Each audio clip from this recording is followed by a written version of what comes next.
ഇപ്പോൾ കോടിയേരി ബാലകൃഷ്ണൻ കണ്ണൂരിൽ മാധ്യമങ്ങളോട്. മുഖ്യമന്ത്രിക്ക് ഇതിൽ പങ്കുണ്ട്, മുഖ്യമന്ത്രിയുടെ ഓഫീസിന് പങ്കുണ്ട്, മുഖ്യമന്ത്രിയുടെ കാർമ്മികത്വത്തിലാണ് ഇത് സംബന്ധിച്ച് നടപടികളൊക്കെ നടന്നിട്ടുള്ളത്, തട്ടിപ്പിന് വേണ്ടി കളമൊരുക്കി കൊടുത്തത്. അതിലേറ്റവും പ്രധാനമായി നിയമസഭയിൽ വന്നൊരു പ്രശ്നം, ശ്രീധരൻ നായർ എന്ന് പറയുന്ന വ്യക്തി ഈ പദ്ധതിക്ക് പണം മുടക്കാൻ സന്നദ്ധമായത് മുഖ്യമന്ത്രി ഇടപെട്ട് മുഖ്യമന്ത്രി തന്നെ ഇതിനാവശ്യമായിട്ടുള്ള നിർദ്ദേശം നൽകിയതിനെ തുടർന്നാണെന്ന് ഞങ്ങൾ ആക്ഷേപിച്ചിരുന്നു. എന്നാൽ മുഖ്യമന്ത്രി പറഞ്ഞു, അങ്ങനെ ശ്രീധരൻ നായരെ ഞാൻ കണ്ടിട്ടേയില്ല, സരിതാ നായരോടൊപ്പം ഞാൻ കണ്ട ഒരു സംഭവം പോലും ഇല്ല എന്ന് മുഖ്യമന്ത്രി നിഷേധിച്ചു. നിയമസഭാ വേദിയിൽ ഏറ്റവും വലിയ പ്രശ്നമുണ്ടാക്കിയ ഒരു സംഭവമായിരുന്നു. അന്ന് നിയമസഭയിൽ ഞങ്ങൾ ചോദിച്ചു, ശ്രീധരൻ നായർ, സരിതാ നായർ, മുഖ്യമന്ത്രി, ഇവരുടെ ആ സമയത്തുള്ള മൊബൈൽ ഫോൺ ടവർ എവിടെയായിരുന്നു? ഇവർ മൂന്നാളും ഒരേ സമയത്ത് അവിടെ സെക്രട്ടറിയിൽ ഉണ്ടായിരുന്നു, അതില്ല എന്ന് തെളിയിക്കാൻ നിങ്ങൾ കഴിയുമോ എന്നുള്ള ചോദ്യത്തിന് അതിന് മുഖ്യമന്ത്രി ഉത്തരം നൽകിയില്ലെങ്കിലും ഇന്നലെ കമ്മീഷന് മുമ്പിൽ ഹാജരാക്കിയ തെളിവുകൾ ഇന്ന് പത്രങ്ങളിൽ കാണുന്നത് ഇത് സംബന്ധിച്ചുള്ള തെളിവ് പുറത്തു വന്നിരിക്കുന്നു, കമ്മീഷൻ ലഭിച്ചിരിക്കുന്നു എന്നുള്ളതാണ്.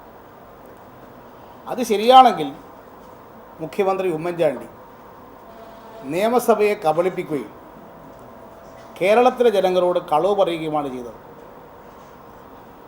ഇങ്ങനെയുള്ള ഒരു സംഭവം ഉണ്ടായിട്ടുണ്ടെങ്കിൽ ഞാൻ മുഖ്യമന്ത്രി സ്ഥാനത്തിരിക്കാൻ മാത്രമല്ല, പൊതുപ്രവർത്തനം പോലും അവസാനിപ്പിക്കുമെന്നായിരുന്നു അദ്ദേഹം നിയമസഭയിൽ എല്ലാ MLA-മാരുടെയും സാക്ഷി നിർത്തിക്കൊണ്ട് പ്രഖ്യാപിച്ചത്.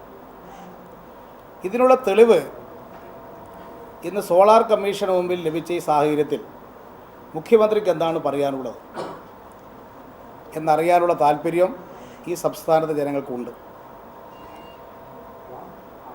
മറ്റു കുറേ കാര്യങ്ങളും കമ്മീഷന് മുമ്പിൽ ഇതുമായി ബന്ധപ്പെട്ട് ലഭിച്ചതായിട്ട് പറയുന്നുണ്ട്, അത് കമ്മീഷൻ പരിശോധിക്കട്ടെ. പക്ഷേ ഇത് മുഖ്യമന്ത്രിയെ ബാധിക്കുന്ന ഒരു പ്രശ്നമാണ്.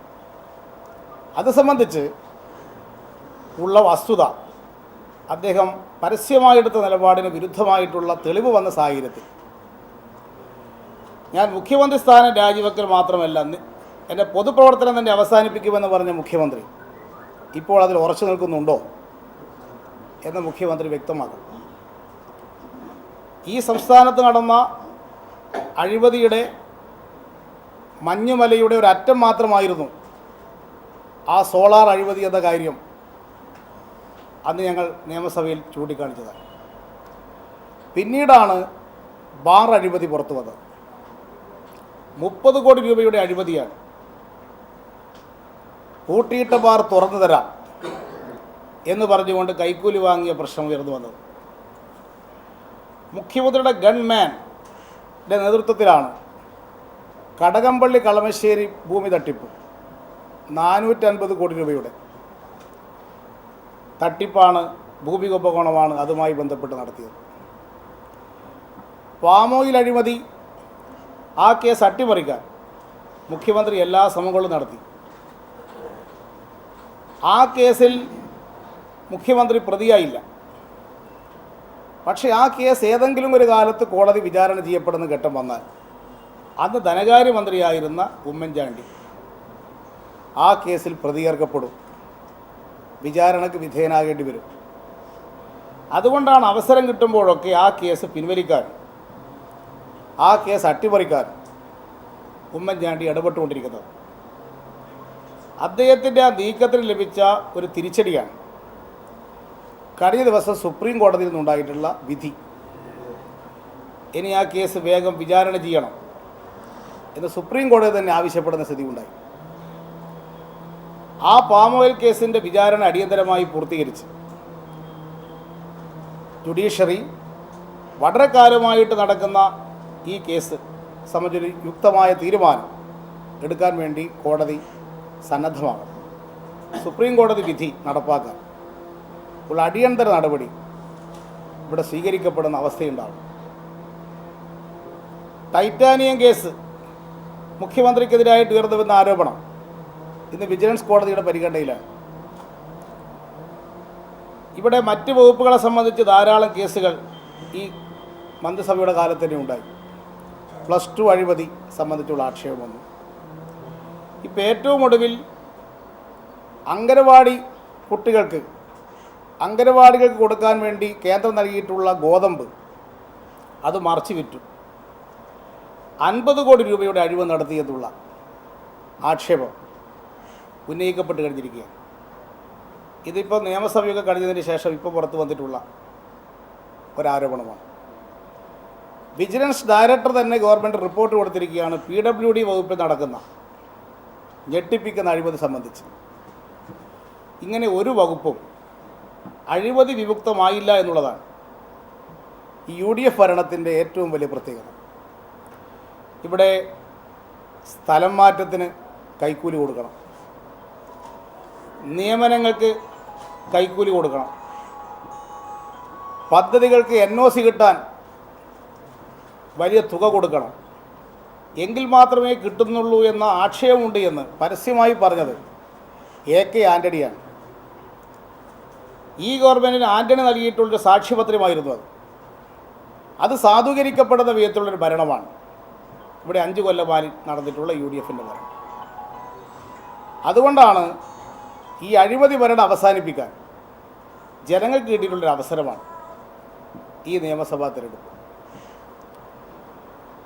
മറ്റ് വിവിധങ്ങളായ പ്രശ്നങ്ങൾ ഈ തെരഞ്ഞെടുപ്പുമായി ബന്ധപ്പെട്ട് ഉയർന്നു വന്നിട്ടുണ്ട്. സ്ത്രീ സുരക്ഷ ഇപ്പോൾ ഏറ്റവും വലിയൊരു ചർച്ചാ വിഷയമായിട്ട് മാറിയിരിക്കുകയാണ്. ക്രമസമാധാന രംഗത്ത് ഇത്രയേറെ തകരാറ് സംഭവിച്ചൊരു കാലഘട്ടം മുമ്പ് ഒരിക്കലും ഉണ്ടായിട്ടില്ല. സ്ത്രീകൾക്ക് സുരക്ഷിതത്വം കൊടുക്കാൻ കഴിയാത്തൊരു സർക്കാരിന് ഭരിക്കാൻ എന്താണ് അവകാശം? ഈ ചോദ്യമാണ് ഇപ്പോൾ ഉയർന്നു വരുന്നത്.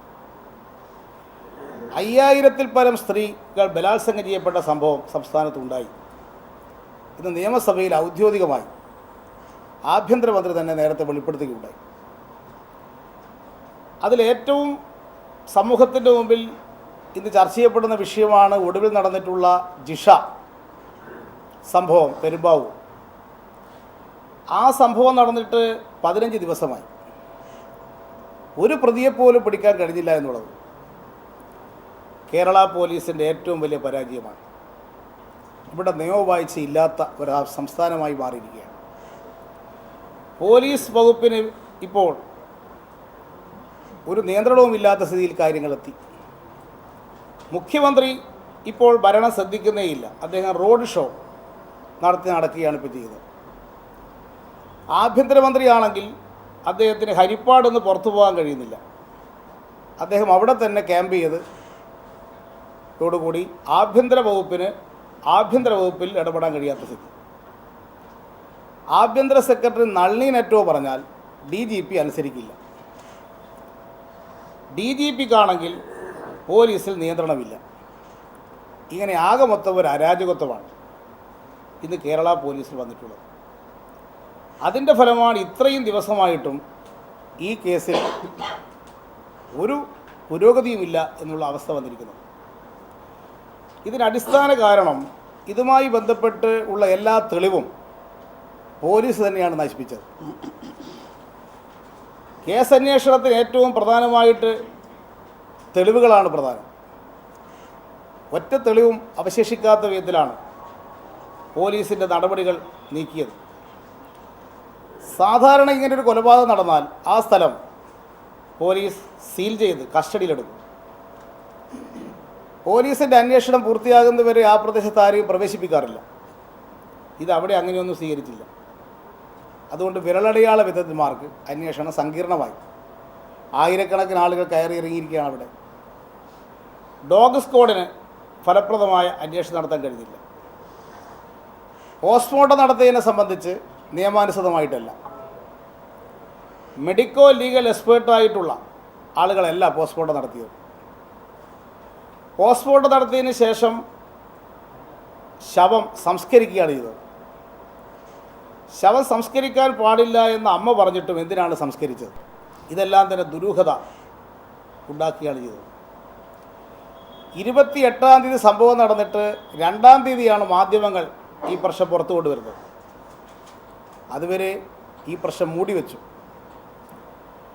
ഇതിൻ്റെ ഫലമായാണ് ഇപ്പോൾ ഒരു തെളിവ് ലഭിക്കാത്ത സ്ഥിതിയിലേക്ക് കാര്യങ്ങൾ ചെന്നെത്തിയതിന് ഉത്തരവാദി പോലീസാണ്. ഇതിൻ്റെ ഉത്തരവാദിത്തം ഗവൺമെൻറ് തന്നെ ഏറ്റെടുക്കണം. കേരള പോലീസ് നല്ല ഉദ്യോഗസ്ഥന്മാരുള്ളൊരു പോലീസ് സേന കേരള പോലീസിൽ ഉണ്ട്. നല്ല കഴിവ് തെളിയിച്ചവരുണ്ട് കേരള പോലീസ്. അങ്ങനെയുള്ള ആരും ഇപ്പോൾ അന്വേഷണ സംഘത്തിൽ പോലുമില്ല. ഇതിനു മുമ്പ് ഒരു സംഭവം കേരളത്തിലുണ്ടായല്ലോ, സൗമ്യ വധം. ട്രെയിനിൽ വെച്ചുണ്ടായിട്ടുള്ള സംഭവമാണ്. അന്ന് കേരളത്തെ ഞെട്ടിപ്പിച്ചൊരു സംഭവമാണ്. ആ സംഭവത്തിലെ പ്രതിയെ 30 മണിക്കൂർ കൊണ്ടാണ് അന്ന് പിടികൂടിയത്. അങ്ങനെ ഇടപെടാൻ കഴിയുന്ന പോലീസ് ഓഫീസർമാരുള്ള ഈ കേരളത്തിൽ ഇപ്പോൾ കേരള പോലീസിന് എന്തു പറ്റി? ഇത് ഗവൺമെൻറ്റിൻ്റെ ഭാഗത്തുണ്ടായിട്ടുള്ള നിരുത്തരവാദപരമായ ഇടപെടലാണ്, സമീപനമാണ് ഇങ്ങനൊരു അവസ്ഥയിലേക്ക് ഈ കേസ് അന്വേഷണം ചെന്നെത്തിയിട്ടുള്ളത്. സ്ത്രീ സുരക്ഷ എന്നത് ഈ സമൂഹത്തിൻ്റെ ഒരു പ്രധാനപ്പെട്ട പ്രശ്നമായി ഈ തെരഞ്ഞെടുപ്പ് രംഗത്തേക്ക് ചർച്ച ചെയ്യപ്പെടുന്ന സ്ഥിതി ഇതിൻ്റെ ഭാഗമായി വന്നുയർന്നു. വികസനം സംബന്ധിച്ചാണ് UDF ഏറ്റവും കൂടുതൽ പ്രചാരബലം ചെയ്തിരുന്നത്. എന്നാൽ UDFൻ്റെ കഴിഞ്ഞ നിയമസഭാ തിരഞ്ഞെടുപ്പിൻ്റെ കാലത്ത് അവരുടെ വിജ്ഞാപനത്തിൽ പറഞ്ഞ വികസന പദ്ധതികളൊന്നും നടപ്പാക്കാൻ UDFന് കഴിഞ്ഞില്ല. അവരുടെ ഏറ്റവും വലിയ വാഗ്ദാനങ്ങളായിരുന്നു 4 വരി പാത കാസർഗോഡ് മുതൽ തിരുവനന്തപുരം വരെ, ഹൈസ്പീഡ് റെയിൽ കോറിഡോർ, തീരദേശ പാത, മലയോര പാത, എല്ലാ ജില്ലകളിലും വിമാനമിറങ്ങാൻ കഴിയുന്ന വിധത്തിൽ ജില്ലകൾ തലസ്ഥാനത്ത് എയർ സ്ട്രിപ്പുകൾ, Kuttanad package, Idukki package, Cherthala wagon factory, Palakkad coach factory, എല്ലാ വീട്ടിലും ഗ്യാസ് പൈപ്പ് വഴി എത്തിക്കുമെന്നുള്ള വാഗ്ദാനം. ഇങ്ങനെയുള്ള അടിസ്ഥാന സൗകര്യ വികസനവുമായി ബന്ധപ്പെട്ട വാഗ്ദാനങ്ങളൊന്നും നടപ്പാക്കാൻ UDFന് കഴിഞ്ഞില്ല. LDF ഗവൺമെൻറ് കാലത്ത് തുടങ്ങി വെച്ച പദ്ധതികൾ ചിലത് ഭാഗികമായി ചെയ്ത് ഉദ്ഘാടനം നടത്തുക മാത്രമാണ് ഇപ്പോൾ UDF ചെയ്തത്. അതാണ് കണ്ണൂർ വിമാനത്താവളം. LDF ഗവൺമെൻറ്റാണ് അതിനാവശ്യമായ ഭൂമി മുഴുവൻ ഏറ്റെടുത്ത് നിർമ്മാണ പ്രവർത്തനം ആരംഭിച്ചത്. ഇപ്പോൾ അത് ഭാഗികമായി ചെയ്ത് ഉദ്ഘാടനം നടത്തി. പക്ഷേ ഇനിയും അവിടെ നിന്ന് വിമാനം സർവീസ് നടത്താൻ സാധിക്കുന്ന സ്ഥിതിയിലേക്ക് എത്തിയിട്ടില്ല. പ്രചരണത്തിന് വേണ്ടി ചെയ്തതാണ്. എറണാകുളത്ത് കൊച്ചിയിലുണ്ടായിട്ടുള്ള കൊച്ചി മെട്രോ റെയിൽ അതും ഉദ്ഘാടനം ചെയ്തു. അവിടെ നിന്ന് മെട്രോ സർവീസ് ഇപ്പോൾ നടത്തുന്നില്ല. കൊച്ചിയിലുള്ള സ്മാർട്ട് സിറ്റി ഉദ്ഘാടനം ചെയ്തു, ഭാഗികമായി പ്രവൃത്തി ചെയ്തതിന് ശേഷം. ഒറ്റ ബഹുരാഷ്ട്ര IT കമ്പനി കൊച്ചി സ്മാർട്ട് സിറ്റിയിൽ വന്നിട്ടില്ല. ഇങ്ങനെ വികസനം സംബന്ധിച്ച് നടത്തിയിട്ടുള്ള പ്രഖ്യാപനങ്ങളെല്ലാം വെറും വായ്ത്താരികൾ മാത്രമായിരുന്നു എന്നത് 5 വർഷം കൊണ്ട് വ്യക്തമാക്കപ്പെട്ടു. അതുകൊണ്ട് അത്തരത്തിലുള്ള പ്രചരണങ്ങൾ ഇത്തവണ UDFനെ തിരിച്ചുകൂത്തുന്ന അവസ്ഥയിലേക്കാണ് ഇപ്പോൾ ഇലക്ഷൻ്റെ അവസാന ഘട്ടം എത്തിയപ്പോൾ വന്നിരിക്കുന്നത്. ഈ ഗവൺമെൻറ്റിനെ അവസാനിപ്പിക്കുക മാത്രമാണ് ഇനി ജനങ്ങൾക്ക് ഈ കേരളത്തിലെ പുരോഗതിക്ക് വഴിയുള്ളൂ. അതുകൊണ്ടാണ് സാമൂഹ്യനീതിയിൽ അധിഷ്ഠിതമായ ഒരു സമഗ്ര വികസനത്തിന് വേണ്ടി ഇടതുപക്ഷ ജനാധിപത്യ മുന്നണിയെ വിജയിപ്പിക്കണം എന്ന് ഇടതുപക്ഷ മുന്നണി അഭ്യർത്ഥിച്ചിട്ടുള്ളത്. മതനിരപേക്ഷ, അഴിമതി വിമുക്ത, വികസിത കേരളമാണ് ഇടതുപക്ഷം മുന്നോട്ട് വെച്ചിട്ടുള്ള കാഴ്ചപ്പാട്. മതനിരപേക്ഷത ഇന്ന് ഒരു മുഖ്യ വിഷയമായിട്ട് ഈ തെരഞ്ഞെടുപ്പിൽ മാറിയിട്ടുണ്ട്. അത് കേന്ദ്രത്തിൽ BJP അധികാരത്തിൽ വന്നതിന് ശേഷം വന്നിട്ടുള്ള സംഭവ വികാസങ്ങളാണ്. RSS ആണ് ഇന്ന് കേന്ദ്ര ഭരണത്തെ നിയന്ത്രിക്കുന്നത്. അതിൻ്റെ ഫലമായി മതനിരപേക്ഷതയും ജനാധിപത്യവും രാജ്യത്തിൻ്റെ വൈവിധ്യവും സ്വതന്ത്ര പരമാധികാരവും ഇന്ന് ഭീഷണി നേരിട്ടുകൊണ്ടിരിക്കുകയാണ്. ഇതിൽ നിന്ന് രാജ്യത്തെ രക്ഷിക്കാൻ കോൺഗ്രസ്സിന് കഴിയുകയില്ല എന്നത് വ്യക്തമായി കഴിഞ്ഞിരിക്കുകയാണ്. കേരളത്തിൽ ഇന്ത്യയിലെ മറ്റ് സംസ്ഥാനങ്ങളെ അപേക്ഷിച്ച് ശക്തമായ മതനിരപേക്ഷ അടിത്തറയുള്ളൊരു സംസ്ഥാനമാണ്. ഈ അടിത്തറ തകർക്കാനാണ് കേന്ദ്രഭരണം ഉപയോഗിച്ചുകൊണ്ട് RSS ശ്രമിച്ചുകൊണ്ടിരിക്കുന്നത്. ഈ സാഹചര്യത്തിൽ മതനിരപേക്ഷത കാത്തു സൂക്ഷിക്കാൻ ഇടതുപക്ഷത്തിന് മാത്രമേ കഴിയുള്ളൂ. ഈ ബോധ്യം കേരളത്തിലെ ജനങ്ങൾക്കുണ്ട്. കാരണം കോൺഗ്രസ്സിന് ശക്തി ഉണ്ടായിരുന്ന സംസ്ഥാനങ്ങളാണ് RSS ഉയർത്തിയ വർഗീയതയെ നേരിടാൻ കഴിയാതെ അവിടെയെല്ലാം BJPയുടെ ശക്തി കേന്ദ്രങ്ങളായിട്ട് മാറി. കേരളം അങ്ങനെ സംഭവിക്കാത്തത് ഇവിടെ ഇടതുപക്ഷത്തിന് ശക്തമായ അടിത്തറയുള്ളതുകൊണ്ടാണ്. ഈ അടിത്തറ തകർക്കാനാണ് RSS കേരളത്തെ ലക്ഷ്യം വെച്ചുകൊണ്ട് ഈ തെരഞ്ഞെടുപ്പിൽ പ്രവർത്തിക്കുന്നത്. പ്രധാനമന്ത്രി 3 പ്രാവശ്യം കേരളത്തിൽ വന്നു. 15 കേന്ദ്രമന്ത്രിമാർ കേരളത്തിൽ ക്യാമ്പ് ചെയ്യുകയാണ്. കോടിക്കണക്കിന് രൂപ ഈ തെരഞ്ഞെടുപ്പിൽ BJP ചെലവഴിക്കുന്നുണ്ട്. ഇത് നിയമസഭയിലേക്ക് കടന്നുകൂടാൻ കഴിയുമോ എന്നുള്ളൊരു പരീക്ഷണമാണ്. എന്നാൽ ഈ തെരഞ്ഞെടുപ്പിലും BJP കേരള നിയമസഭയിൽ അക്കൗണ്ട് തുറക്കാൻ പോകുന്നില്ല.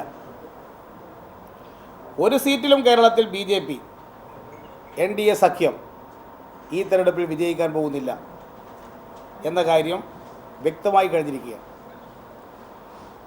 RSS ഭരണത്തിൽ പിടിമുറക്കുന്നു എന്നുള്ള വസ്തുത കൂടുതൽ വ്യക്തമാക്കുന്നതാണ് ഇന്നലെ ഉണ്ടായ മാലേഗാവ് സ്ഫോടനവുമായി ബന്ധപ്പെട്ട് NIA സ്വീകരിച്ചിട്ടുള്ള നിലപാടെന്ന വസ്തുത ഇന്ന് മാധ്യമങ്ങളെല്ലാം പുറത്തു കൊണ്ടുവന്നു. മാലേഗാവ് സ്ഫോടന കേസ് അട്ടിമറിച്ചത് NIA ഈ ഉപയോഗിച്ചുകൊണ്ട് RSS ആണ് ആ കേസ് അട്ടിമറിച്ചിരിക്കുന്നത്. നാഷണൽ ഇൻവെസ്റ്റിഗേഷൻ ഏജൻസിയെ ഇപ്പോൾ നിയന്ത്രിക്കുന്നത് RSS ആണ്. അതിൻ്റെ ഭാഗമായിട്ടാണ് അവിടെ ആ കേസിൽ നിന്ന് പ്രജ്ഞാ സിംഗ് ഉൾപ്പെടെയുള്ള ആളുകളെ ഒഴിവാക്കിക്കൊണ്ട് ഇന്നലെ കോടതിയിൽ NIA കുറ്റപത്രം കൊടുത്തത്. നേരത്തെ ആൻറ്റി ടെററിസ്റ്റ് സ്ക്വാഡിൻ്റെ തലവനായിരുന്ന കാക്കറയെ പോലും അപമാനിക്കുന്ന വിധത്തിലുള്ള പരാമർശങ്ങൾ നടത്തി ഭീകരവാദ ആക്രമണത്തിൽ കൊല ചെയ്യപ്പെട്ട കാക്കറയെ പോലും അപമാനിക്കുന്ന നിലപാട് സ്വീകരിച്ചത് ഇത് RSSനെ തൃപ്തിപ്പെടുത്താനാണ്. അത്തരമൊരു നിലപാട് NIA നാഷണൽ ഇൻവെസ്റ്റിഗേഷൻ ഏജൻസിയെ പോലും RSSൻ്റെ പരിധിയിലാക്കിയ സംഭവം രാജ്യത്തിൻ്റെ ഭരണം ആരാണ് നിയന്ത്രിക്കുന്നത് എന്നതിൻ്റെ വ്യക്തമായിട്ടുള്ള തെളിവാണ് ഇന്നലെ ഉണ്ടായിട്ടുള്ള സംഭവം. ഈ ശക്തികൾക്ക് കേരളത്തിൽ കടന്നു വരാൻ അവസരം കൊടുത്താൽ ഇവിടുത്തെ മതനിരപേക്ഷ അടിത്തറ തകരും. ആ ബോധ്യമുള്ള കേരളത്തിലെ ജനങ്ങൾ RSSനെ തടഞ്ഞു നിർത്തും. BJPയുടെ വരവ് കേരളത്തിൽ തടയും. അതിന് കേരളം ഇന്ന് സജ്ജമായി കഴിഞ്ഞിരിക്കുന്നു എന്നുള്ളതാണ് നിയമസഭാ തെരഞ്ഞെടുപ്പിലെ പ്രചരണ രംഗം പരിശോധിച്ചാൽ എല്ലായിടത്തും കാണുന്ന അവസ്ഥ. ഈ സാഹചര്യത്തിൽ ഇപ്പോൾ എന്തു വന്നാലും അധികാരം നിലനിർത്താൻ കഴിയില്ല എന്ന് ഉമ്മൻചാണ്ടിക്ക് ബോധ്യപ്പെട്ട് കഴിഞ്ഞു. എന്തായാലും അക്കൗണ്ട് തുറക്കാൻ കഴിയില്ല എന്ന് RSSന് ബോധ്യപ്പെട്ടു. ഈ സാഹചര്യത്തിൽ അവരിപ്പോൾ ഉദ്ദേശിക്കുന്നത് എവിടെയെങ്കിലും ഇവർ രണ്ടു കൂട്ടരുമായിട്ട് ഒത്തുകളിച്ച് പരസ്പര സഹകരണം ഉണ്ടാക്കി കടന്നുകൂടാൻ കഴിയുമോ എന്ന ചർച്ചയിലാണ് ഇപ്പോൾ ഏർപ്പെട്ടിട്ടുള്ളത്. ചില മണ്ഡലത്തിൽ UDFൻ്റെ ആളുകൾക്ക് വോട്ട് ചെയ്യണമെന്ന് തന്നെ RSSകാർ പ്രാദേശികമായിട്ടുള്ള പ്രചരണം തുടങ്ങിക്കഴിഞ്ഞിട്ടുണ്ട്. ഈ പ്രചരണം ചെന്നെത്താൻ പോകുന്നത് ഇവർ തമ്മിലുള്ള അവിശുദ്ധ കൂട്ടുകളിലേക്കായിരിക്കും. അങ്ങനെ വന്നു കഴിഞ്ഞാൽ അത് കേരളത്തിൽ അപകടകരമായ ഒരു സ്ഥിതിവിശേഷമാണ് വരാൻ പോകുന്നത്. RSS ഇന്ത്യയിൽ ലോക്സഭാ തെരഞ്ഞെടുപ്പിൽ നടത്തിയ പ്രചാരവേല കോൺഗ്രസ് ഇല്ലാത്ത ഇന്ത്യ, കോൺഗ്രസ് ഇല്ലാത്ത പാർലമെൻറ്റ്, ഇപ്പോൾ അത് മാറ്റി. ഇന്നലെ അവരുടെ പ്രചാരകന്മാർ വക്താക്കന്മാർ പറഞ്ഞത് ഞങ്ങളുടെ മുഖ്യമായ ശത്രു കേരളത്തിൽ ഇടതുപക്ഷമാണ് എന്ന് അവർ പ്രഖ്യാപിച്ചു കഴിഞ്ഞു. കമ്മ്യൂണിസ്റ്റുകാരില്ലാത്ത കേരളമാണ് അവർ വിഭാവനം ചെയ്യുന്നത്. കമ്മ്യൂണിസ്റ്റുകാരില്ലാത്ത നിയമസഭയാണ് ഇപ്പോൾ അവർ കേരളത്തിൽ ഉദ്ദേശിക്കുന്നത്. ഇതിവർക്ക് രണ്ടു കൂട്ടർക്കും ഒരേ ലക്ഷ്യത്തിലെത്താൻ വേണ്ടി അവർ ഉദ്ദേശിക്കുന്നത് കടുത്ത ഇടതുപക്ഷ വിരുദ്ധ മനോഭാവം. അത് UDFും BJPയും ഒരേ മനോഭാവത്തിലെത്തി അവരുടെ വോട്ടർമാരെ ഒന്നിപ്പിച്ച് നിർത്താനുള്ള ആസൂത്രിതമായ നീക്കമാണ് ഇപ്പോൾ നടന്നുകൊണ്ടിരിക്കുന്നത്. ഈ നീക്കത്തെയും പരാജയപ്പെടുത്തി ഇടതുപക്ഷം ഇത്തവണ ഭൂരിപക്ഷം നേടും. വലിയ തോതിലുള്ള കള്ളപ്രചാരവേല, കുപ്രചരണങ്ങൾ വ്യാപകമായി ഓരോ സ്ഥാനാർത്ഥികൾക്കെതിരായിട്ട് ഇപ്പോൾ നടത്തിക്കൊണ്ടിരിക്കുന്നുണ്ട്. ആക്രമണത്തിനുള്ള പരിപാടികൾ അവർ നടത്തിക്കൊണ്ടിരിക്കുന്നുണ്ട്, പ്രകോപനം സൃഷ്ടിക്കുക.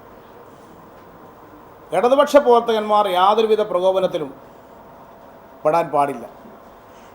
ആത്മസംയമനം പാലിച്ച് സമാധാനപരമായ ഇലക്ഷൻ പ്രവർത്തനത്തിൽ പങ്കാളികളായി ഓരോ വോട്ടറെയും ബൂത്തിലേക്ക് എത്തിച്ച് ഈ തെരഞ്ഞെടുപ്പിൽ പ്രവർത്തന പരിപാടികളിൽ ഏർപ്പെടണം.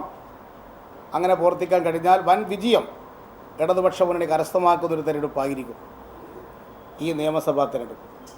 ഈ കാര്യത്തിൽ ഞങ്ങളുടെ ആത്മവിശ്വാസം വർദ്ധിപ്പിക്കുന്ന വിധത്തിലുള്ള റിപ്പോർട്ടുകളാണ് കേരളത്തിലുടനീളം ലഭിച്ചുകൊണ്ടിരിക്കുന്നത്. ഇത്രയാണ് ആമുഖമായി എല്ലാവരോടും പറയാനുള്ളത്. ഏത് ഓഴ ബാറ് പറഞ്ഞല്ലോ 30 കോടി എന്ന് പറഞ്ഞു.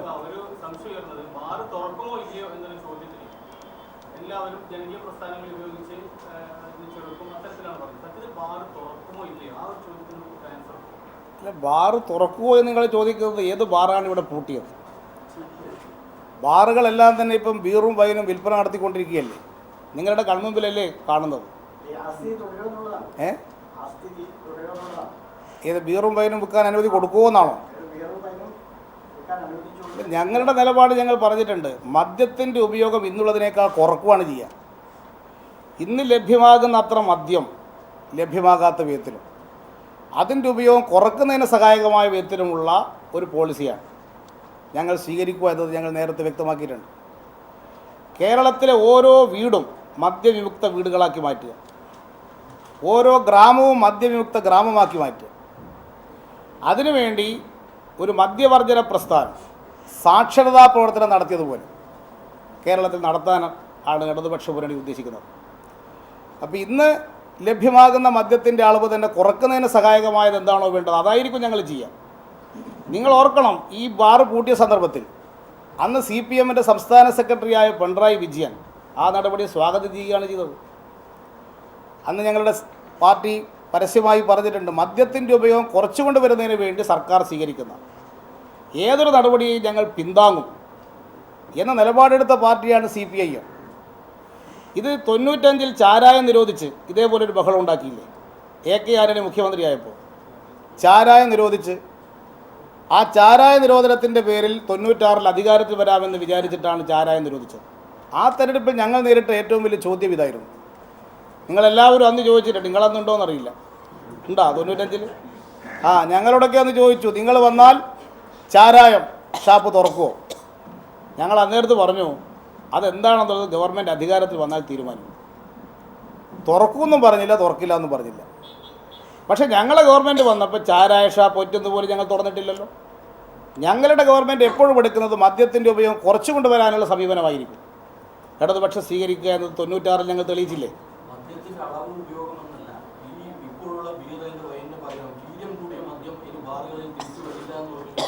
അത് വീര്യം കൂടിയ മദ്യത്തിൻ്റെ ഉപയോഗം കുറച്ചു കൊണ്ടുവരാൻ പറ്റുന്ന എന്താണ് ചെയ്യേണ്ടതെന്ന് ആലോചിക്കുക. ഇപ്പം വീര്യം കൂടിയ മദ്യത്തിൻ്റെ ഉപയോഗം കുറയുകയല്ല കേരളത്തിൽ ചെയ്തിട്ടുള്ളത്. ഈ വീര്യം കൂടിയ മദ്യം ഇത്രയും സ്ഥലത്ത് നിരോധിച്ചപ്പോൾ അവസ്ഥ നിങ്ങൾ കണക്ക് വായിച്ചിട്ടുണ്ടോ? കേരളത്തിൽ 5 കോടി കുപ്പി മദ്യം അധികം വിറ്റു. 5 കോടി കുപ്പി എത്രയാ കുടിച്ച് തീർത്തത്? ഇവിടെ 1500 കോടി രൂപ അധികം മദ്യം വിറ്റു. അധികം മദ്യം 1500 കോടി. ഉമ്മൻചാണ്ടി സർക്കാരിന് 850 കോടി രൂപ അധികം നികുതി കിട്ടി.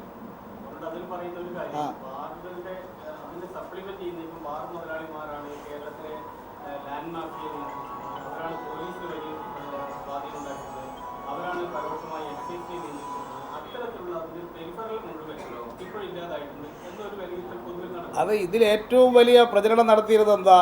ഇതിൽ അക്രമം കുറഞ്ഞു എന്നാണ്. അക്രമം കുറഞ്ഞതിന് തെളിവാണോ ജിഷ സംഭവം? തിരുവനന്തപുരത്ത് ജിഷ സംഭവത്തിന് ശേഷമല്ലേ ഒരു നഴ്സിംഗ് വിദ്യാർത്ഥിനിയെ ബലാത്സംഗം ചെയ്തത്? ഒരു വീട്ടിൽ കയറി 68 വയസ്സുള്ള വീട്ടമ്മയെ ബലാത്സംഗം ചെയ്തത്? അവിടെ ഒരു വീട്ടിൽ കയറി എഞ്ചിനീയറിംഗ് വിദ്യാർത്ഥിനിയെ ബലാത്സംഗം ചെയ്യാൻ നോക്കുമ്പോൾ ആ വിദ്യാർത്ഥി തടഞ്ഞു നിർത്തി ആ വിദ്യാർത്ഥിനിയെ പരിക്കേൽപ്പിച്ചത്. അക്രമം എവിടെയാണ് കുറഞ്ഞത്? ഇതുപോലുള്ള സംഭവങ്ങൾ ഇപ്പോഴും നടക്കുകയാണ്. ഇതെല്ലാം കുറച്ചുകൊണ്ട് വരാണമെങ്കിൽ മദ്യത്തിൻ്റെ ഉപയോഗം കുറക്കുന്നതും ഈ ലഹരി വസ്തു ഇന്ന് വ്യാപകമായിട്ട് ഉപയോഗിക്കുകയാണ് കേരളത്തിൽ. അത് തടയണം. അതിന് സഹായകമായ വിധത്തിലുള്ള നടപടി ഞങ്ങൾ സ്വീകരിക്കും. അപ്പോൾ ഇന്ന് ബാറെല്ലാം പൂട്ടിയെന്ന് പറഞ്ഞിട്ട് പുതിയ 8 5 സ്റ്റാർ ബാർ കൊടുത്തില്ലേ UDF ഗവൺമെൻറ്? ബാറ് പൂട്ടിയെന്ന് പറയുന്നതിന് എന്തിനാണ് ഈ ബാർ കൊടുത്തത്? അപ്പോൾ കോടതിയുമായി ഇവർ ഒത്തുകളിക്കുകയാണ് ചെയ്തത്. ഇങ്ങനെയുള്ള നിലപാടായിരിക്കില്ല ഞങ്ങളുടെ ഗവൺമെൻറ് വന്നാൽ സ്വീകരിക്കുക. ഒരു സുതാര്യമായ നിലപാട് ഞങ്ങൾ സ്വീകരിക്കും. അത് മദ്യനയം എന്താണെന്ന് അതാത് വർഷമാണ് തീരുമാനിക്കുക. ആ വർഷം അടുത്ത വർഷത്തെ ഗവൺമെൻറ് തീരുമാനിക്കുന്ന മദ്യനയത്തിനകത്ത് ഇന്നുള്ള മദ്യത്തിൻ്റെ ലഭ്യത എങ്ങനെ കുറക്കണം, കുറക്കാനാണ് ഞങ്ങൾ ആലോചിക്കുക. നിങ്ങളിത് മറ്റേ തുറക്കുന്നതിനെ പറ്റിയാണ് നിങ്ങൾ ആലോചിക്കുന്നത്. ഞങ്ങളിത് ഇനിയും കുറക്കുന്നതിനെ പറ്റിയാണ് ആലോചിക്കുന്നത്. അല്ല, മദ്യനിരോധനം എന്നുള്ളതിനോട് ഞങ്ങൾക്ക് യോജിപ്പില്ല. അത് ഞങ്ങൾ ക്ലിയറായിട്ട് പറയുകയാണ്. മദ്യനിരോധനം പ്രാവർത്തികമാക്കാൻ എവിടെയും പറ്റിയിട്ടില്ല. മദ്യനിരോധനം നടപ്പാക്കിയ സ്റ്റേറ്റ് ആയിരുന്നു ഗുജറാത്ത്. അവിടെ മദ്യനിരോധനം ഇപ്പം ഘട്ടം ഘട്ടമായിട്ട് എടുത്തു കളയാൻ തുടങ്ങി. മദ്യനിരോധനം കേരളത്തിൽ പണ്ടുണ്ടായിരുന്നു. ആ നിരോധനം പ്രാവർത്തികമല്ല എന്ന് വന്നപ്പോഴാണ് കേരളത്തിൽ അത് എടുത്തു കളഞ്ഞത്. മദ്യവർജനം ശക്തിപ്പെടുത്തുകയാണ് ഇത് വേണ്ടത്. അതാണ് കുമാരപ്പിള്ള ഉദയഭാനു കമ്മീഷൻ പറഞ്ഞത്. കരുണാകരൻ 82-ൽ മുഖ്യമന്ത്രിയായിരുന്ന കാലത്ത് ഇത് വലിയ വിഷയമായിട്ട് വന്നു. അന്ന് കരുണാകരൻ ഒരു കമ്മീഷനെ വെച്ചു. ഉദയഭാനു, ഗാന്ധിയനായിരുന്നു ഉദയഭാനു. മദ്യ നിരോധനത്തിനെ പറ്റി ആലോചിക്കാനാണ് കമ്മീഷൻ വെച്ചത്. ഉദയഭാനു കമ്മീഷൻ റിപ്പോർട്ട് നിങ്ങൾ വായിച്ചു നോക്കൂ. അദ്ദേഹം പറഞ്ഞത് മദ്യനിരോധനം പ്രാവർത്തികമാക്കാൻ കഴിയില്ല, മദ്യവർജനമാണ് വേണ്ടത്. അതുവഴി കേരളം മദ്യവിമുക്ത സംസ്ഥാനമാക്കണം. ഞങ്ങളുടെ ലക്ഷ്യം കേരളം മദ്യവിമുക്ത സംസ്ഥാനമാക്കലാണ്. അത് മദ്യനിരോധനത്തിൽ കൂടിയല്ല, മദ്യവർജനത്തിൽ കൂടിയായിരിക്കും. അതിനുവേണ്ടിയാണ് ഞങ്ങൾ ഇപ്പോൾ തന്നെ തീരുമാനിച്ചിട്ടുണ്ട്. ഗവൺമെൻറ് വന്നാൽ സാക്ഷരതാ പ്രവർത്തനം എങ്ങനെ നടത്തി, അതിൽ നിങ്ങളെല്ലാവരെയും സഹകരിപ്പിക്കും. ഞങ്ങൾ അധികാരത്തിൽ വന്നാൽ മാധ്യമങ്ങളെ, എല്ലാ ആളുകളെയും സഹകരിപ്പിച്ച് നമുക്ക് എല്ലാവർക്കും കൂടി ചേർന്ന് ഈ കുടിക്കുന്ന ആരെ കണ്ടെത്തി അവരെ കുടി നിർത്തുക. എന്താ, നമുക്ക് അങ്ങനെ ഒന്ന് തുടങ്ങിക്കൂടെ? അപ്പോൾ അങ്ങനെ ആളുകൾ കുടിയില്ലാതായാൽ ഈ മദ്യഷാപ്പൊക്കെ പൂട്ടും. ഇപ്പം നിരോധിച്ച സ്ഥലമാണ് അട്ടപ്പാടി. നിങ്ങൾ മാധ്യമപ്രവർത്തകന്മാരെന്ന് അട്ടപ്പാടിയിലൊരു ടീമിനെ വിട്ടു നോക്ക്. അവിടെ ഈ നാട്ടിൽ കിട്ടാത്ത ഒരു സാധനവും ഇല്ല. അട്ടപ്പാടി നിരോധിച്ച സ്ഥലമാണ്. അട്ടപ്പാടി റേഞ്ച് സമ്പൂർണ്ണ നിരോധനം. ഒറ്റ ബ്രാൻഡ് ഷാപ്പില്ല, ഒറ്റ ബാറില്ല, ഒറ്റ കള്ള് ഷാപ്പില്ല, ഒന്നുമില്ല. പക്ഷേ ഏത് സാധനം വേണമെങ്കിലും കിട്ടും. അങ്ങനെ കേരളമാക്കാൻ ഞങ്ങൾ ഉദ്ദേശിക്കുന്നില്ല. നിരോധനമല്ല, മദ്യവർജനം. ഇത് ഡിബേറ്റ് നടത്തുന്നതിന് ഞങ്ങൾക്ക് യാതൊരു പ്രശ്നമില്ല. ഞങ്ങളത് പരസ്യമായിട്ട് പറയുന്നുണ്ട്. UDF സ്വീകരിച്ച നയം മദ്യനിരോധനത്തിൽ അധിഷ്ഠിതമായ എന്ന് പറഞ്ഞുകൊണ്ടുള്ള നയമാണെങ്കിൽ ഞങ്ങൾ സ്വീകരിക്കാൻ പോകുന്ന നയം മദ്യവർജനത്തിൽ അധിഷ്ഠിതമായ നയമായിരിക്കും. ഈ രണ്ട് നയങ്ങൾ ഇവിടെയുണ്ട്.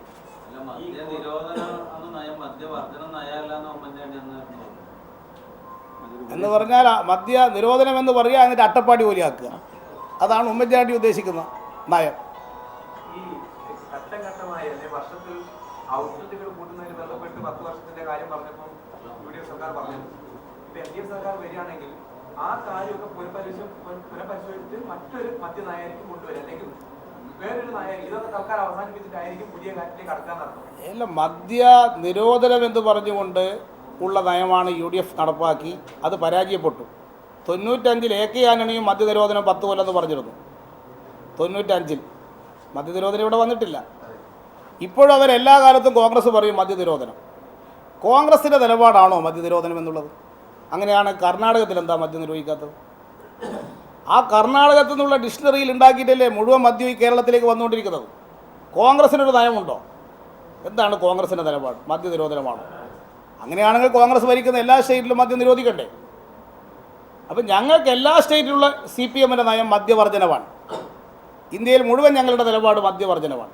ഒരു സ്റ്റേറ്റിൽ ഒരു നയം, മറ്റൊരു സ്റ്റേറ്റിൽ വേറൊരു നയം എന്നില്ല. ഞങ്ങൾ ദേശീയ പാർട്ടിയാണ്. കോൺഗ്രസ് ദേശീയ പാർട്ടിയല്ലേ? എന്തുകൊണ്ടാണ് ദേശീയ പാർട്ടിയായ കോൺഗ്രസ് ഒരു ദേശീയ നയം ഇവിടെ അംഗീകരിക്കാത്തത്? കർണാടകത്തിലുണ്ട്, അവർ ഭരിക്കുന്ന എല്ലാ സ്റ്റേറ്റിലും മദ്യം വിൽക്കുന്നുണ്ട്. അപ്പോൾ കേരളത്തിൽ പ്രഖ്യാപനം നടത്തേണ്ടി വന്നത് സുധീരനും ഉമ്മൻചാണ്ടിയും തമ്മിലുള്ള തർക്കമാണ്.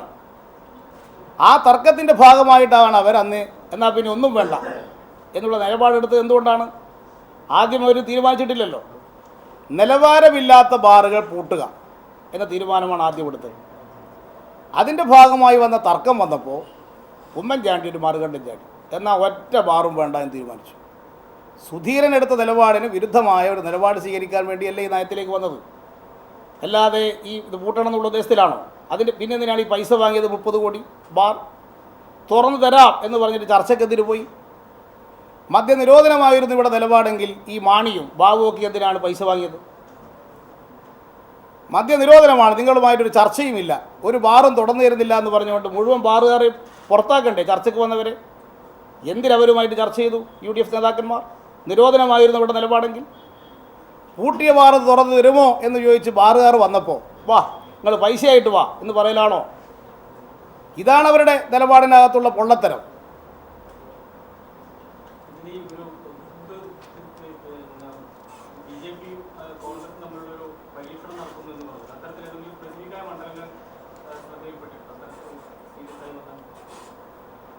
ഇതിപ്പോൾ ഞാൻ ഇവിടെ ആലപ്പുഴ ജില്ലയിൽ പോയ സന്ദർഭത്തിൽ ഇവിടെ കായംകുളം, ഹരിപ്പാട്, ചേർത്തല ഈ മണ്ഡലങ്ങളിൽ കോൺഗ്രസിന് അനുകൂലമായ നിലപാട് അവർ സ്വീകരിച്ചിട്ടുണ്ട്. അതിന് പ്രത്യുപകാരമായി കുട്ടനാട് മണ്ഡലത്തിൽ BDJSന് അനുകൂലമായ നിലപാട് കോൺഗ്രസും സ്വീകരിച്ചിട്ടുണ്ട്. ഇത് പ്രകടമായി ആലപ്പുഴയിൽ കാണുന്നൊരവസ്ഥയാണ്. തിരുവനന്തപുരം ജില്ലയിൽ നേമം മണ്ഡലം, അവിടെ കോൺഗ്രസ് പ്രവർത്തനം തന്നെ മന്ദീഭവിച്ചിരിക്കുകയാണ്. തൊട്ട് ഇപ്പുറത്ത് ശിവകുമാർ മത്സരിക്കുന്ന മണ്ഡലത്തിൽ തിരുവനന്തപുരത്ത് അവിടെ BJP പ്രവർത്തനം സ്തംഭിച്ചിരിക്കുകയാണ്. ഈ രണ്ട് മണ്ഡലങ്ങൾ തമ്മിലുള്ള ഒത്തുകളി നേമം, തിരുവനന്തപുരം മണ്ഡലങ്ങളുമായി ബന്ധപ്പെട്ട് ശക്തമായിട്ട് ഇപ്പോഴും നിൽക്കുന്നുണ്ട്. ഇങ്ങനെ ഓരോ മണ്ഡലങ്ങളിലും പ്രകടമായി തന്നെ ഇത് പുറത്തു വന്നിരിക്കുകയാണ്. 91 ഇങ്ങനൊരു അവസ്ഥ ഇവിടെ ഉണ്ടായിരുന്നു കേരളത്തിൽ. അന്ന് പരസ്യമായിട്ട് വടകരയിലും ബേപ്പൂരിലും ഉണ്ടായി എന്നുള്ളത് ശരി തന്നെ. പക്ഷേ പരസ്യമല്ലാത്ത വിധത്തിൽ 50 മണ്ഡലങ്ങളിൽ അന്ന് RSSൻ്റെ വോട്ട് UDFന് ചെയ്തിരുന്നു 91. അത് പിന്നീട് KG മാരാർ തന്നെ പുസ്തകത്തിലെഴുതി അദ്ദേഹം സമ്മതിച്ചതാണ്. അതുപോലുള്ള ചില ധാരണകൾ ഉണ്ടാക്കാനാണ് ശ്രമിക്കുന്നത്. അതൊക്കെ കുറച്ച് കഴിഞ്ഞാൽ പുറത്തു വരും. പക്ഷെ അന്നങ്ങനെ ഉണ്ടായിട്ടും അക്കൗണ്ട് തുറക്കാൻ പറ്റിയില്ല 91. ഇതൊക്കെ നേതാക്കന്മാർ തമ്മിൽ ഉണ്ടാക്കുന്ന കൂട്ടുകെട്ടിനെ അതേ തരത്തിൽ അവരുടെ അണികൾ അംഗീകരിച്ചു കൊടുക്കണമെന്നില്ല. അതിനെതിരായ തിരിച്ചടി ഉണ്ടാവും. അത് നിങ്ങൾ പറഞ്ഞ ശരിയാ. ആ സഹതാപ തരംഗം വന്നതുകൊണ്ട് കോൺഗ്രസ്സുകാർ വിചാരിച്ചു ഇനി തിരിച്ച് കൊടുക്കണ്ട, നമുക്ക് തന്നെ വോട്ട് ചെയ്യാം എന്ന് വിചാരിച്ചിട്ട് കോൺഗ്രസ്സുകാർ കോൺഗ്രസ്സിന് തന്നെ വോട്ട് ചെയ്തു. അതുകൊണ്ട് അവർക്ക് അക്കൗണ്ട് തുറക്കാൻ പറ്റിയില്ല. അത് KG മാരാറും അത് തന്നെയാണ് പറഞ്ഞത്, താങ്കൾ പറഞ്ഞത് തന്നെയാണ് പറഞ്ഞത്. അതുകൊണ്ടാണ് പറ്റിപ്പോയത്.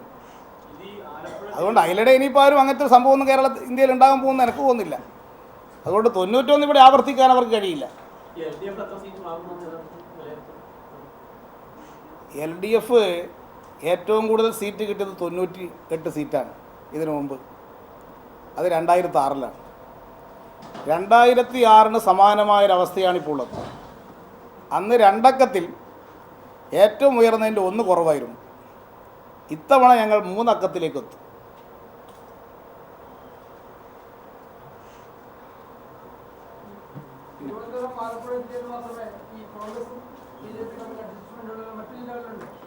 മറ്റ് ജില്ലകളിലും ഉള്ളത് സംബന്ധിച്ച് പ്രാദേശികമായിട്ടുള്ള നിരവധി വാർത്തകൾ പുറത്തു വന്നിട്ടുണ്ട്.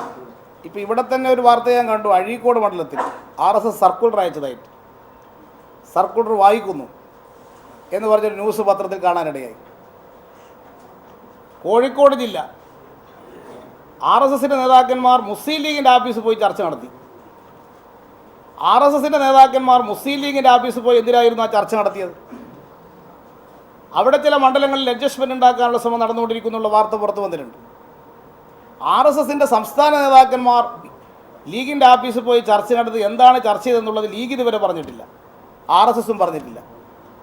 ആ ചർച്ച ഇത്തരം കാര്യങ്ങൾക്ക് വേണ്ടിയുള്ള ചർച്ചയായിരുന്നു.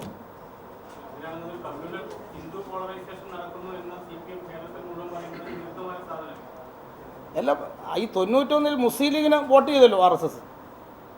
കോലീബി സഖ്യമായിരുന്നല്ലോ അന്നുണ്ടായത്. അന്ന് മുസ്ലിം ലീഗിന് വോട്ട് ചെയ്യാൻ അവർ തയ്യാറായില്ലേ 91. അപ്പോൾ അവർക്ക് അങ്ങനെ വോട്ട് ചെയ്യുന്നതിനൊന്നും RSSന് പ്രശ്നമില്ല. RSS കൊണ്ട് തീരുമാനിച്ചാൽ അത് ചെയ്യും. ലീഗിന് വോട്ട് ചെയ്യണമെന്ന് തീരുമാനിച്ചാൽ ലീഗിന് ചെയ്യും. അതിനു വേണ്ടിയിട്ടാണ് ഈ ചർച്ച നടത്തിയത്. പാനൂർ സൂപ്പി എങ്ങനെയാണ് ജയിച്ചത് 91? KM സൂപ്പി ലീഗാർ വോട്ട് കിട്ടിയിട്ടില്ല എന്ന് ജയിച്ചത്. അന്ന് RSSും ലീഗും എല്ലാം ഒന്നിച്ചിട്ടല്ലേ പെരുങ്ങളത്തുണ്ടായിരുന്നത്. അതുകൊണ്ട് അത് ഈ മുനീർ മുമ്പ് ജയിച്ച് എങ്ങനെയാണ്? ഇപ്പം മുനീറിൻ്റെ മണ്ഡലത്തിൽ അവർ തമ്മിലുള്ള നീക്കം നടക്കുന്നുള്ള വാർത്ത പുറത്തു വന്നിട്ടുണ്ടല്ലോ. ഇപ്പം മുസ്ലിം ലീഗിനും BJPക്കും തമ്മിൽ വോട്ട് കച്ചവടം ചെയ്യുന്നൊരു ബുദ്ധിമുട്ടില്ല. പക്ഷേ മുസ്ലിം ബഹുജനങ്ങൾ അത് അംഗീകരിക്കാൻ പോകുന്നില്ല. ഇങ്ങനെയുള്ള ഈ UDFൻ്റെ നീക്കം അംഗീകരിക്കാത്തതുകൊണ്ടല്ലേ തലശ്ശേരിയിൽ ഉൾപ്പെട്ടതായിരുന്നല്ലോ ഈ വടകര പാർലമെൻറ്റ് 91. ആ തലശ്ശേരിയിൽ ലീഗ് അന്ന് BJPയുടെ കൂടെ വർക്ക് ചെയ്തില്ലേ? പക്ഷേ മുസ്ലിം ബഹുജനങ്ങളന്ന് ഉണ്ണികൃഷ്ണൻ വോട്ട് ചെയ്തില്ലേ വടകര പാർലമെൻറ്റ് മണ്ഡലത്തിൽ? അതവർ ചെയ്താലും സാധാരണ ജനവിഭാഗങ്ങൾ അത് ഇത്തവണയും നിരാകരിക്കാനാണ് പോകുന്നത്.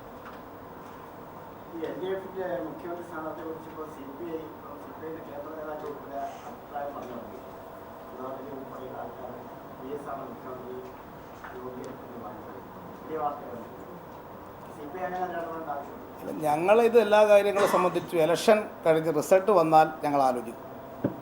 19-ാം തീയതി റിസൾട്ട് വരും. 20-ാം തീയതി സംസ്ഥാന സെക്രട്ടേറിയറ്റ് യോഗം ചേരും. ഞങ്ങൾ പ്രാഥമികമായ ചർച്ച നടത്തും. പാർട്ടി സെൻട്രൽ കമ്മിറ്റിയുടെ കൂടി അംഗീകാരത്തോടു കൂടി ഞങ്ങൾ തീരുമാനമെടുക്കും. ആളുകൾ ഓരോരോ ആളുകൾ അഭിപ്രായം പറഞ്ഞ് നമുക്ക് തടയാൻ പറ്റുമോ? ഇന്നലെ കോടതി തന്നെ പറഞ്ഞില്ലേ ആരുടെ അഭിപ്രായം പറയുന്നത് തടയാൻ പാടില്ല. ഈ ഉമ്മൻചാണ്ടി പോയില്ലേ കോടതിയിൽ, VS അഭിപ്രായം പറയാൻ പാടില്ല എന്ന് പറഞ്ഞു. ഒരു പ്രസ്താവനയും VS ചെയ്യാൻ പാടില്ല എന്ന് പറഞ്ഞിട്ട് മുഖ്യമന്ത്രി കോടതിയെ സമീപിച്ചത് ആദ്യമല്ലേ ഇന്ത്യയിൽ? കോടതിയൊന്നും ചോദിച്ചില്ലേ ഇത് ഞങ്ങളുടെ പണി ഇതാണോ? ആരും പ്രസ്താവന ചെയ്യാൻ പാടില്ല എന്നൊരു കോടതി ഉത്തരവ് പുറപ്പെടുവിക്കും. ആരാണ് ഈ മുഖ്യമന്ത്രിക്ക് ഇമാതിരി നിയമോപദേശം കൊടുത്തത്? ഇങ്ങനൊരു കേസുമായി കോടതിയിൽ പോകണം എന്ന് ഉപദേശിച്ച നിയമോപദേശകൻ ആരാണ് ഈ മുഖ്യമന്ത്രി? അസഫ് അലി ആയിരിക്കും. അങ്ങനെയുള്ള ആൾക്കാർക്ക് ഇങ്ങനെയുള്ള ഉപദേശം കൊടുക്കാൻ പറ്റുള്ളൂ. അവസാനം മുഖ്യമന്ത്രി നാണം കെട്ടില്ലേ? അതുപോലെ ഞങ്ങളിപ്പോൾ ഏതെങ്കിലും ആളുകൾ ആരും ഒരു അഭിപ്രായം പറയാൻ പാടില്ല എന്ന് നിർദ്ദേശിക്കാൻ കോടതിക്ക് പോലും അധികാരമില്ല. പിന്നെ ഞങ്ങൾ എന്തിനാണ് അങ്ങനൊരു വ്യവസ്ഥ വെക്കേണ്ട കാര്യം? ശരി, ഇത്ര പോരെ?